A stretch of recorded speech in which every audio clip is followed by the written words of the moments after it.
My phone buzzes against the conference table for the third time in 5 minutes.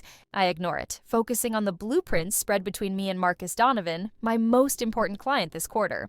These sightlines from the master bedroom are exactly what we discussed, Marcus says, tracing his finger along the edge of the drawing, but I'm wondering if we could… Another buzz, then another. Persistent, demanding attention like a mosquito that won't quit. I'm so sorry, I say, forcing a professional smile. Let me just silence this. I flip my phone over, and that's when I see it. A text from Mom Genevieve, as she prefers everyone but me call her. Don't call or come over anymore. You are no longer part of this family. We're done. The family has decided. My hand trembles. Coffee sloshes over the rim of my mug onto the pristine blueprints, spreading a light brown stain across the southwest corner of what should have been my career-defining project.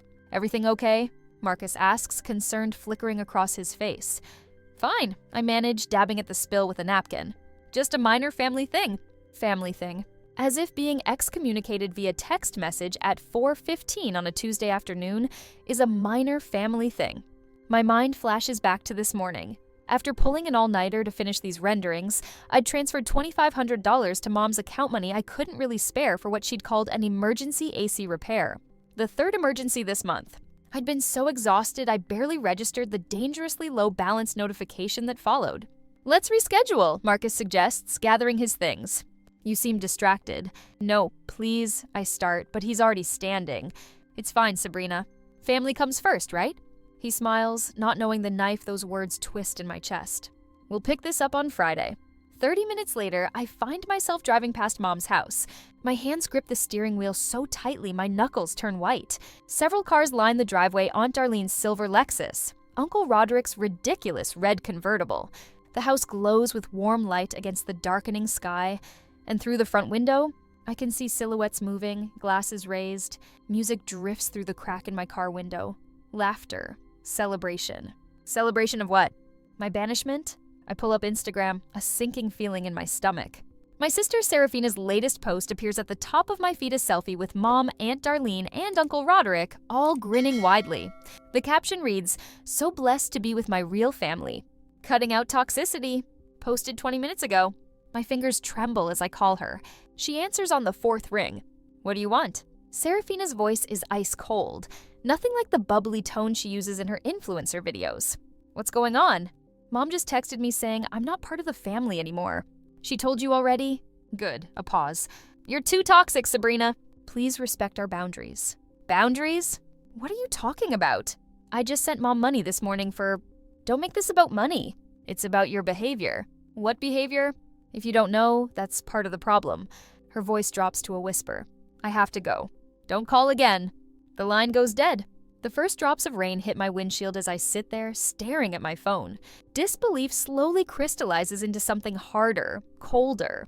Realization. I've always been the responsible one. The family fixer. The one who dropped out of graduate school when Dad left to help Mom get back on her feet. The one who sends money whenever there's an emergency, which mysteriously coincides with Serafina's. Weekend getaways, or Mom's spontaneous kitchen remodels. My banking app confirms what I already know. My account balance is dangerously low after this morning's transfer. Another notification pops up, an overdraft warning. The mortgage payment is scheduled for tomorrow. I'm the toxic one? After everything I've done? The rain falls harder now, matching the storm building inside me. I drive home to my empty apartment, the space I can barely afford because every extra dollar goes to them. I open my financial records app and create a new spreadsheet. Every transfer, every emergency, every loan that was never repaid. I document it all, watching the numbers climb. $42,000 over the past 18 months. Beside this spreadsheet, I open Serafina's Instagram feed and begin cross-referencing dates. The day after I sent money for Mom's plumbing emergency, Serafina, at a spa weekend. The car repair funds a new designer bag appears in her posts. The medical bills of family vacation I wasn't invited to. I paid for my own exile, I whisper to my empty living room. Something shifts inside me, like a key turning in a rusty lock. I pick up my phone, toggle the settings, and set it to Do Not Disturb. No more. The next morning, the old tablet feels heavier than it should as I pull it from the back of my closet. I blow dust from its surface, wondering if it even works anymore. 3 years old, ancient by tech standards, abandoned when I upgraded. I plug in the charger and wait. A miracle. It powers on. I swipe through apps I'd forgotten existed when a notification banner slides down from the top of the screen. Facebook, a platform I've barely touched since Instagram became Serafina's domain of choice. Genevieve Parker has posted for the first time in 8 weeks. My mother's account is still logged in. Of course it is. The woman who needed my help to set up email passwords and recover forgotten accounts never quite grasped the concept of logging out. Technology is for young people, she always said while happily accepting the latest iPhone I'd buy her for Christmas. My finger hovers over the notification. This is an invasion of privacy. This crosses a line. Then I remember her text. You are no longer part of this family. We're done. Lines have already been crossed. I tap the notification. Mom's Facebook feed fills the screen. Nothing particularly revealing, just the usual, carefully curated photos of family dinners I'd funded but wasn't invited to. I navigate to her private messages, justifying each tap with memories of betrayal. The conversation with Serafina sits at the top. Mom, did you talk to Sabrina about the lake house situation? Serafina, no need. Once we phase her out completely, she'll never know about Grandma's will anyway. Mom, good. Kaylin says he can handle the paperwork if Director Stevens cooperates. We just need to make sure Sabrina stays focused on her little building projects instead of asking about Estelle. Serafina, she's so wrapped up in work she barely visits anymore. Told you those emergencies would keep her too busy to check on Grandma. Mom, perfect. Just make sure you're posting those care photos when you go. Need to maintain appearances. Serafina, already scheduled for Thursday. Blessed granddaughter. My stomach turns. Phasing me out, handling paperwork. The texts span months, each message more calculating than the last. They weren't just taking my money, they were deliberately keeping me from my grandmother. I scroll further, searching for context, when a name stops me cold. Mom. Director Stevens says we need to handle the Estelle situation by end of month. Her mind is getting worse, but she still asks for Sabrina. It's becoming a problem. Serafina? Can't we just tell her Sabrina moved away? Mom, we tried that. She gets upset. Wants to call her? Better to limit visits altogether. Serafina? Kaylin says if we get everything signed before she gets worse, nobody can question it later.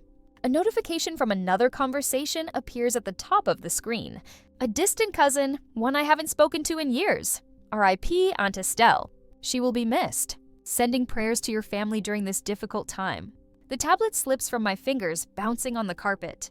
Estelle is dead? My grandmother is gone? And nobody told me? I grab my phone with trembling hands, hit my mother's number before thinking. She answers on the second ring. Sabrina? I thought I made myself clear yesterday. When did Grandma Estelle die? My voice doesn't sound like my own. A pause. Too long. Oh, her voice shifts to a practiced tone of surprise. I forgot to tell you. It happened last week. The funeral is tomorrow. Family only. You understand. Family only, I repeat. The words taste like metal. Yes, dear. Given our current situation, it would be uncomfortable for everyone if you... I end the call, staring at the blank screen. Estelle, the woman who taught me to draw, who saved my childhood sketches when Mom threw them out as clutter, who believed in my architectural dreams when everyone else called them impractical, is gone. And they kept it from me. The shock begins to crystallize into something harder, colder. The grief remains, but now shares space with fury.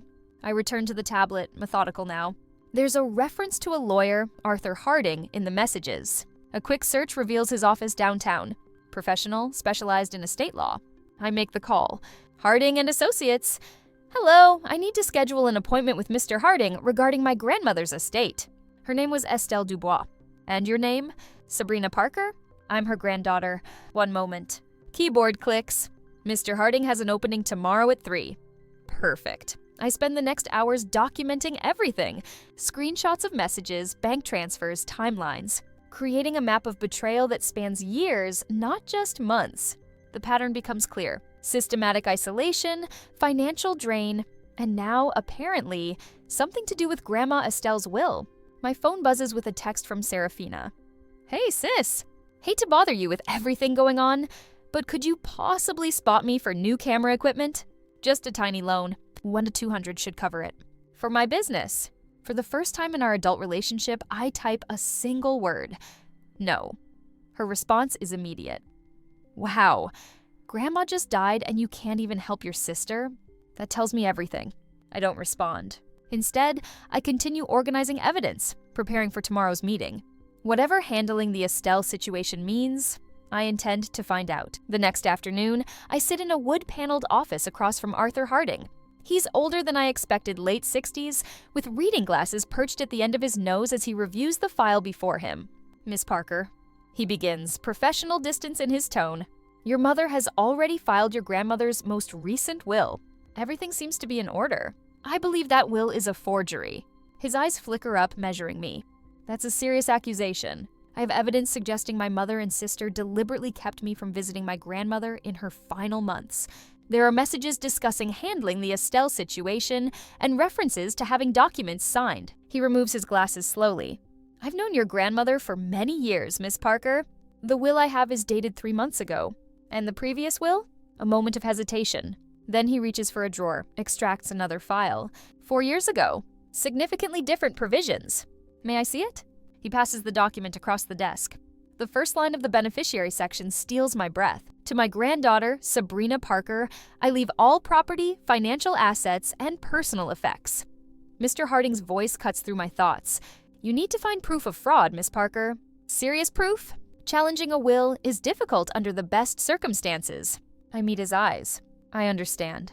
For the first time since receiving that text, I feel something like hope, not warm, but sharp and clarifying. Whatever they've done, whatever they're planning, I will find it. And then we'll see who's really done with this family. The next morning, the nursing home receptionist's smile falters when I introduce myself. Recognition flickers in her eyes, followed by something that looks suspiciously like pity. "I'm here to collect my grandmother's personal items," I say, forcing my voice to remain steady. "Estelle Dubois' belongings." She reaches for the phone. "Let me call Director Stevens." While waiting, I scan the visiting area. A framed photo of Mom and Serafina from last Christmas sits prominently on the welcome desk. Grandma Estelle isn't in it. Neither am I. Director Stevens appears within minutes, a security guard hovering in his wake. His face arranges itself into professional concern, but his eyes are cold.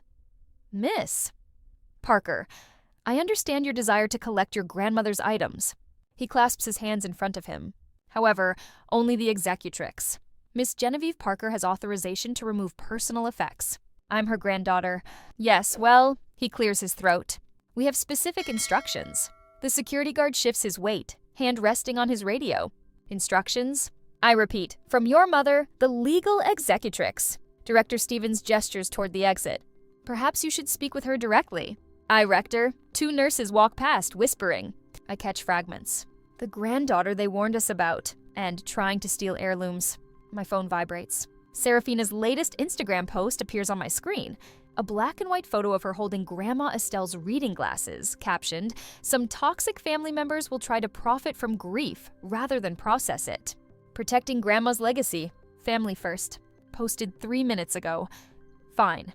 I turn to leave, hands trembling with rage rather than weakness. I'll be in touch through my lawyer. The parking lot stretches before me, empty except for my car and the afternoon sun glinting off windshields. I'm halfway across the asphalt when I hear hurried footsteps behind me. "Miss Parker, wait." A nurse in blue scrubs jogs toward me, glancing nervously over her shoulder. Her badge reads, "Brenda Kneeling, RN." "I shouldn't be doing this," she says, voice barely above a whisper, but I cared for Estelle. I loved her. The simple past, tense loved, not love hits me like a physical blow. "Grandma is really gone. What do you want?" I ask, wary of another trap. Brenda looks around again, then steps closer. "What they did. It's criminal. She only ever asked for you. Never them. Only you." Something shifts inside me, the first validation I've felt in days. Someone else sees it. I'm not crazy. I'm not toxic. "They visited when she was signing papers," Brenda continues. "They wouldn't let me in the room. Against protocol?" "What kind of papers?" "I don't know exactly, but afterward, Director Stevens was so pleased, said the facility would be receiving a substantial donation. We exchanged phone numbers, Brenda promising to contact me if she finds anything concrete. Be careful, she warns. They're watching for you now." That night, I can't sleep. I pace my apartment, reviewing everything I've learned. Serafina's family first posts. Mom's sudden wealth. Director Stevens blocking access. It all points to the will, but I need proof. My phone buzzes at 2:17 a.m., a text from Brenda. "Check your email." Security camera in hall outside her room. I'm on night shift. Delete this. The video file loads slowly. Black and white footage shows Grandma's room, door ajar. The timestamp reads 10 days ago, 2 days before she died. Inside the room, visible through the gap, Kaylin, Serafina's boyfriend, bent over a document, carefully tracing what appears to be a signature. Director Stevens stands beside him, notary stamp in hand. And there, in the background, Mom and Serafina watch, champagne glasses in hand. I replay it 3 times, each viewing stoking my anger. The 4th time, I notice something in the corner Grandma's bed, empty. Where was she when they forged her signature? Another text from Brenda arrives. She was in radiology for tests. They knew her schedule. Got you, I whisper to my empty apartment. The next morning, I search Mom's Facebook messages again. A name appears repeatedly in exchanges about Grandma. Beatrice. She seems to be someone Mom actively avoids, perfect for my purposes. Google yields a Beatrice Croft in Portland, Oregon, 63 years old. Born Beatrice Parker. Grandma's maiden name was Parker. This could be Mom's sister. My fingers hover over the keyboard, doubt creeping in. What if she's just another enabler? What if this makes things worse? The image of Kaylin forging Grandma's signature steals my resolve. I dial the number. Hello? A woman's voice, strong but wary. Aunt Beatrice? You don't know me. I'm Sabrina, Genevieve's daughter. My voice catches. I think my mother is stealing Grandma Estelle's estate. A long silence follows. Then a weary sigh that contains decades of history. I'm not surprised, child. Genevieve did the same thing to our parents 30 years ago. The validation hits me like a wave. You believe me? Of course I do. She cut me out completely when our father died, claimed I was unstable, that I'd mismanaged money. Sound familiar? It does exactly what they're saying about me now. Tell me what you need, Beatrice says. And for the first time in weeks, I feel like I have family. 2 days later, I meet with Dr. Eris Thorne, a handwriting expert Beatrice recommended. He compares samples of Grandma's signature from her birthday cards to me with the photographed will signature Mr. Harding reluctantly provided. Doctor, Thorne barely needs 10 minutes. This is unquestionably a forgery, he declares, and not even a particularly good one. The pressure points are inconsistent, the letter formations distinctly different. He looks up from his magnifying glass. Whoever did this was rushing. With Dr. Thorne's written analysis and the security footage, I contact Detective Miller from the Economic Crimes Division. She reviews everything carefully, asking precise questions about timelines and relationships. We'll need to move strategically, she advises. These kinds of cases hinge on timing. We don't want them disposing of assets before we can act. I leave with a plan in place, a court date for the evidence presentation, and something I haven't felt in weeks hope. That evening, an official notice arrives at my apartment. The reading of Grandma's will, scheduled for Friday at Mr. Harding's office. Perfect timing. My phone lights up with a text from Mr. Harding. They don't know what's coming. As I pack the evidence folder video file, expert analysis, witness statements, my phone rings. Mom's name appears on the screen. After weeks of silence, now she wants to talk? I answer, curiosity winning over caution. Sabrina, darling. Her voice is honey sweet, the way it gets when she wants something. I think there's been a misunderstanding. I let the silence stretch, remembering all the times I rushed to apologize first, to fix things I hadn't broken. I'll see you at the reading, Mother, I say finally, my voice calm and clear. I end the call before she can respond. A small victory that feels bigger than it should. On the will reading day, I arrive at Mr. Harding's office precisely at 3 p.m., neither a minute early nor a second late. The calculated punctuality is deliberate. I refuse to give them the satisfaction of appearing either eager or reluctant. The heavy oak door closes behind me with a soft click. 7 heads swivel in unison, eyes widening as they register my presence. My mother's face transitions from composed to alarmed in the span of a heartbeat. What is she doing here? Genevieve whispers to Serafina, her voice carrying in the silence of the wood-paneled room. My sister rolls her eyes dramatically, making sure everyone notices her performative disdain. She tilts her head toward Aunt Darlene, playing to her audience as always. I take the only remaining seat directly across from my mother and meet her gaze without blinking. Her eyes dart away first. Genevieve looks expensive today. Her cream-colored suit appears freshly purchased. The price tag's probably still in her car. Diamond studs catch the light when she turns her head studs. I recognize from a medical emergency 3 months ago. $2,000 well spent, apparently. Serafina holds her phone at what she considers a discreet angle, documenting what she'll later caption as a solemn family moment. Her thumb moves rapidly, probably adding filters before the reading even begins. Kaylin shifts uncomfortably in his seat beside her, eyes flicking nervously toward Director Stevens, who sits ramrod straight near the window. Their confidence seems practiced rather than natural, the posture of people who believe they've already won. Aunt Darlene and Uncle Roderick flank my mother like bookends, their expressions a matched set of smug anticipation. The family has arranged themselves physically as they have. Emotionally, a unified front with me, clearly positioned as the outsider. Mr. Harding clears his throat. If everyone is present, we'll begin the reading of Estelle Dubois' Last Will and Testament. He adjusts his glasses and begins reading from the document in front of him, his professional detachment masking whatever personal opinions he might hold about its contents. I, Estelle Marie Dubois, being of sound mind, he begins, his voice steady and measured. As he reads through the standard legal preamble, I watch my mother's face. A slight smile plays at the corners of her mouth, growing more pronounced each time the phrase, "to my daughter Genevieve Parker," or "to my granddaughter Serafina Parker" appears. My collection of first edition American classics to my granddaughter Serafina, Mr. Harding reads. Books Serafina has never opened, never appreciated. Books I spent hours discussing with Grandma Estelle while helping her turn the fragile pages. My lake house property and all associated furnishings to my daughter Genevieve, the home where I spent every summer helping Grandma plant her beloved hydrangeas. The remainder of my financial assets, including stocks, bonds, and bank accounts, to be divided between my daughter Genevieve and my granddaughter Serafina in equal shares. Not a single mention of my name, as if I never existed, as if I hadn't been the only one visiting her regularly for the past 5 years.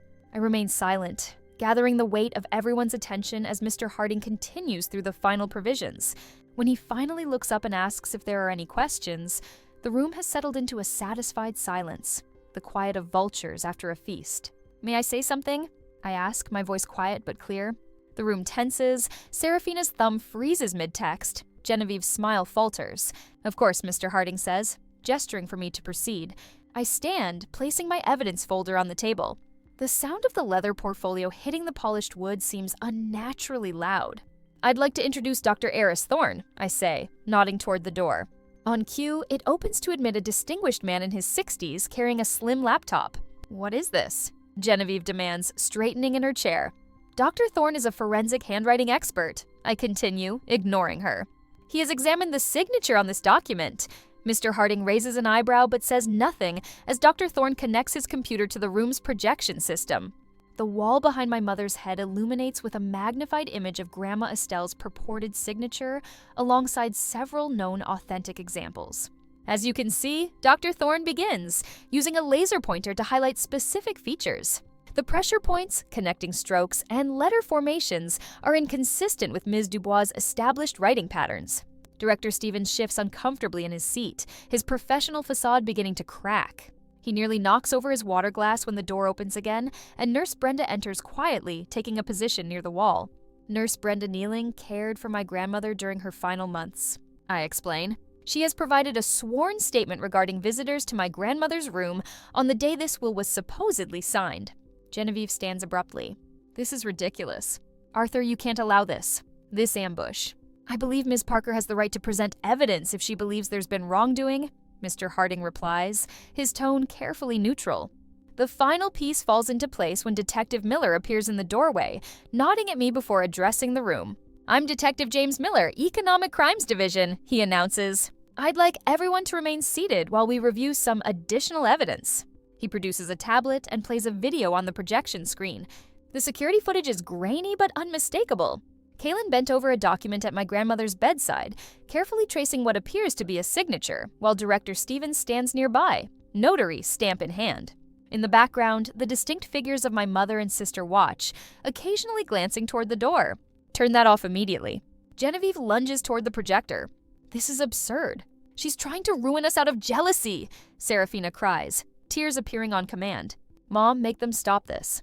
Kaylin is already moving toward the door, but 2 uniformed officers block his exit. His face drains of color as Detective Miller begins reciting Miranda rights, the familiar words echoing in the suddenly silent room. Genevieve Parker, Serafina Parker, Kaylin Stone, and James Stevens, you're under arrest for fraud, forgery, and conspiracy to defraud an estate. The click of handcuffs echoes in the room, first around Kaylin's wrists, then Director Stevens, then Serafina's. When the officer reaches for Genevieve, she flinches as if his touch might burn her. "You can't do this," she whispers, no longer looking at the officer but directly at me. "I'm your mother." The stunned silence that follows feels like a physical presence in the room. Aunt Darlene and Uncle Roderick have moved to the far corner, their expressions transforming from smugness to horror to calculated distance. "We had no idea," Uncle Roderick announces to no one in particular. "If we'd known anything about this, we certainly would have spoken up immediately." Mr. Harding waits until the officers have escorted the 4 handcuffed figures toward the door before opening his desk drawer. He removes another document, this one in a blue folder. "I believe this is now the valid document," he says, placing Grandma Estelle's original will on the table, the one that Miss Estelle Dubois signed in my presence 4 years ago, leaving the majority of her estate to her granddaughter, Sabrina Parker. I don't feel the triumph I expected, just a hollow ache where family should be. As the room clears, Detective Miller pauses beside me. "Good work," he says quietly, "but this isn't over yet. They'll be out on bail soon." I nod, gathering my evidence folder. "The battle is won, but the war has just begun." A week later, the GoFundMe notification flashes on my phone screen, fighting my greedy, abusive daughter. My mother's face stares back at me, carefully posed with a tissue dabbed to the corner of her eye. The fundraiser has already collected $3,200. I scroll through the description, my jaw tightening with each fabricated detail. According to Genevieve, I've manipulated my poor, vulnerable grandmother and falsified evidence to frame my innocent mother and sister. The comments section overflows with sympathy and outrage on her behalf. "Your mother raised you alone after your father abandoned you both." Writes someone named Linda. "How could you do this to her?" They don't know that Dad left because Mom emptied their joint accounts. They don't know anything. My work phone rings. It's my colleague Richard. "Sabrina, I just saw the most disturbing thing on TikTok." "Your sister." "I know." I cut him off, rubbing my temples. "They're out on bail and running a smear campaign. It's gone viral. She's promising her followers a live confrontation at some family retreat this weekend." I pull up Serafina's TikTok profile. There she is, tears streaming perfectly down her face, makeup artfully smudged just enough to look authentic without being messy. "Next weekend, I'll face my abuser at our annual Parker family retreat." She tells her 70,000 followers, voice quavering, "I'll show you all the truth, no matter how scared I am." My phone buzzes with a text from a second cousin I haven't spoken to in years. "How could you do this to your mother? After everything she's done for you?" It's the 3rd such message today, the 10th this week. Another notification? An email from Genevieve to the entire extended family about the Parker family retreat at the lake house. My lake house now, legally Estelle's property that passed to me through her actual, legitimate will. I close my laptop, overwhelmed by the digital onslaught. The weight of this public character assassination presses down on me. For a moment, I consider hiding, disappearing until the trial. Let the courts handle it. Let the evidence speak for itself. My phone rings again. It's Aunt Beatrice. "They're really going for the court of public opinion, aren't they?" she says when I answer, skipping any greeting. "It's working," I admit, my voice smaller than I intend. "People are believing them. People believe what's convenient and simple. The truth is rarely either." Aunt Beatrice's voice hardens. "What's your plan?" "I don't know if I have one." "Maybe just wait for the trial. By then, your reputation will be in tatters." Genevieve knows exactly what she's doing. Aunt Beatrice pauses. "Let them have their retreat." "What? You want me to host them at the lake house?" "Not host. Be ready." There's a steely confidence in her voice that steadies me. "We'll set the stage, Sabrina." "Just like they are." 2 days later, we walk through the lake house, Aunt Beatrice pointing out optimal spots for discreet recording equipment. The place feels different now, no longer the warm refuge of childhood memories with Grandma Estelle, but a battleground for the final confrontation. "I found something," Beatrice says that evening, carefully placing an old digital recorder on the kitchen table. "Estelle gave this to me for safekeeping months ago. I think she suspected something might happen." I press play. Grandma's voice, frailer than I remember but still clear, fills the room. "I'm changing my will today. Sabrina is the only one who comes without wanting something. That's why she gets everything. Genevieve hasn't visited me once without asking for money. And that granddaughter, Serafina, only comes to take pictures for her internet followers." Tears prick at my eyes. I hadn't known Grandma was so aware, even with her Alzheimer's. "We'll need more," I say, wiping my eyes. videos of me with Estelle, the forgery footage in higher resolution, everything. And we'll need to be strategic about when we show it, Aunt Beatrice adds. Timing is everything. Saturday arrives with a convoy of cars pulling into the lake house driveway. I watch from the upstairs window as my relatives emerge, carrying covered dishes and overnight bags. They expect a gathering. They'll get a reckoning.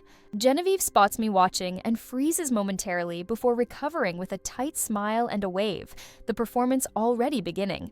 When the last guest arrives, I descend the stairs. The living room falls silent as I enter. "Welcome to the annual Parker family retreat," I say quietly. "I'm glad you could all make it." Genevieve recovers first, stepping forward with a microphone in hand. She must have brought her own sound system. "Since we're all here," she announces to the room, "I think it's time we address the elephant in the room." She turns to me, voice rising dramatically. Sabrina is doing this because she abused Serafina for years.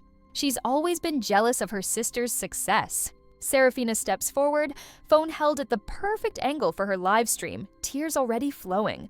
"I've been afraid to speak out," she says tremulously to her audience, "but I can't stay silent anymore." I notice several family members shifting uncomfortably, looking between us, uncertain who to believe. Without a word, I walk to the audio-visual setup Aunt Beatrice and I prepared yesterday.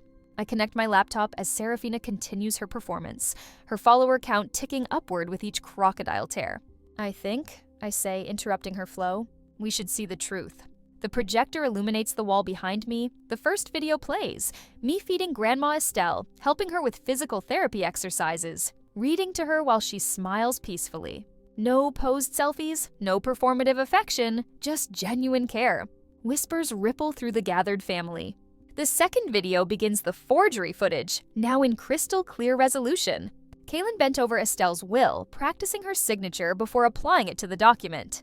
Director Stevens applying his notary stamp. Genevieve and Serafina watching approvingly in the background.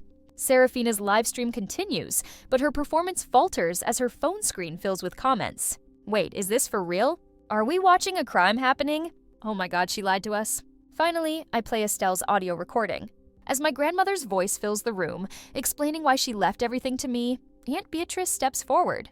Genevieve did the same thing to our parents. She announces, her voice steady, "This is a pattern. I was too young to stop it then, but I'm here now." Family members begin backing away from Genevieve and Serafina, the united front crumbling with each new revelation. Serafina lunges for the projector. She's manipulating the videos. This is all fake. The front door opens. Detective Miller steps in, followed by two uniformed officers. "Bail violation," he says simply, "and we'll be adding defamation charges." As they're led away, Serafina's phone still live streaming the entire arrest, I catch a glimpse of her follower count dropping in real time. Her carefully constructed influencer persona crumbles before thousands of witnesses. The truth will always surface eventually, I say quietly, more to myself than anyone else. The family retreat continues, but it's a different gathering now. One by one, relatives approach with awkward apologies and stunned realizations. I accept them with quiet dignity, knowing that while some relationships might be salvaged, nothing will ever be the same, and perhaps that's exactly as it should be. The doorbell rings, an unwelcome intrusion on my first peaceful morning in weeks. Through the peephole, I see Aunt Darlene and Uncle Roderick standing on my porch, their expressions set in what I recognize as their family intervention faces. I consider not answering, but something inside me that knew, steely, something that formed the day I received my mother's text, wants this conversation. "Sabrina, dear," Aunt Darlene says when I open the door, her voice honeyed with false concern. "We need to talk." I step aside without a word, letting them enter. Uncle Roderick's cologne fills my living room, the same overpowering scent he wore at the lake house when they all raised their glasses and called me toxic. "This has gone too far," he says, refusing my gesture to sit. "The sentencing was yesterday. 7 years for your mother, Sabrina." 7 years. 4 for Serafina, Aunt Darlene adds, clutching her designer purse like a shield. "And that poor boy Kaylin got 8. You must drop the charges. Family is family." A strange calm washes over me. "You were there, weren't you?" I ask, my voice steady. At the family dinner, the night Mom sent that text, they exchange glances. "I don't see what that has to," Uncle Roderick begins. "You were eating the food and drinking the wine I paid for." I step closer. "The wine I bought with the money Mom said was for a broken AC unit, while you all called me toxic." Aunt Darlene's face flushes. "Sabrina, you're not being fair. We didn't know. You knew." The words come out softly, but they land with weight. You've always known. You're not family. You're her audience. Uncle Roderick draws himself up, indignation replacing his conciliatory tone. Now listen here. I walk to the door and pull it open wide. Get out of my house. This isn't over, Aunt Darlene says, but her voice wavers. It is for me. The legal proceedings moved with unexpected swiftness after that. Director Stevens took a plea deal, providing testimony that sealed the others' fates. The GoFundMe campaign Serafina had created, Help Us Fight Family Betrayal, was shut down, all donations refunded through what became the Estelle Foundation's first official act. The foundation's second was to launch a nursing home reform initiative in my grandmother's memory. 3 weeks after the sentencing, I receive a thick envelope from the Women's Correctional Facility. 10 pages of my mother's elegant handwriting, full of explanations, justifications, and carefully constructed apologies that never quite take responsibility. She reminds me of our beautiful family bond. She points out how Serafina is suffering without her social media access. She suggests that perhaps we both made mistakes. I spend hours with that letter, reading and rereading, feeling the words try to wind around me like familiar chains. I write dozens of replies in my head, arguments and counter-arguments, defenses and accusations. In the end, I take a single sheet of paper and write one sentence, "You were right the first time." We're done. After a moment's thought, I add a PS. Your commissary account will not be funded by me. Try manifesting abundance, as Serafina taught you. I seal the envelope without regret. The healing comes in quiet moments after that, standing at Estelle's grave with fresh daffodils, her favorites. Restoring her garden at the lake house, my hands in the dirt she once tended. Weekly calls with Aunt Beatrice, building a relationship based on mutual respect rather than obligation. My architecture firm promotes me after I bring in 2 major clients. Without the constant drain of family, emergencies, my finances stabilize, then flourish. When December arrives, I host a small gathering at the lake house. My colleague Marcus and his wife, 2 friends from my running group, Aunt Beatrice, who flies in from Oregon. We eat and laugh around a table where no one keeps score, where no one takes without giving back. Tonight, I sit on the lake house deck, watching the sun sink behind the trees. My phone buzzes with a notification the Estelle Foundation has awarded its first nursing home staff scholarship to a young nurse named Lily Keller. I glance at my social media feed one last time.